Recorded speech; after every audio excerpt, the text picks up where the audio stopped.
तरबेला गाजी से वकालत शाह के मुताबिक जहाज़ों वाला ग्रुप के सरबराह अलहाज मोहम्मद रहमान की कोशिश से सियासी और समाजी शख्सियत चौधरी अशफाक, चौधरी मुश्ताक और चौधरी अकरम, चौधरी कामरान के माबैन गलत फहमियाँ दूर करवा कर बगलगीर करवा दिया। चौधरी अशफाक और चौधरी अकरम के खानदानों के इकट्ठा होने से जहाज़ों वाला ग्रुप के उम्मीदवार फैसल जमान की कामयाबी यकीनी हो गई है। इस मौके पर चौधरी अशफाक और चौधरी अकरम का कहना था, फैसल जमान की जीत के लिए हमने मिलकर कोशिश करनी है। उन्होंने जहाज़ों वाला ग्रुप की जीत को इलाके की तरक्की के लिए इंतहाई जरूरी करार दिया।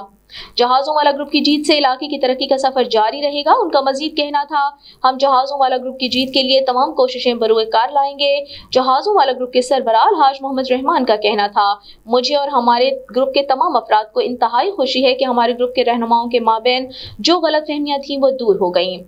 जहाज़ों वाला ग्रुप में शामिल तमाम अफराद एक गुलदस्ता और एक फैमिली की तरह हैं। हमेशा अपने वोटर्स और सपोर्टर्स को साथ लेकर चले हैं और जहाज़ों वाला ग्रुप में शामिल तमाम अफराद के दुख दर्द हमारे दुख दर्द हैं।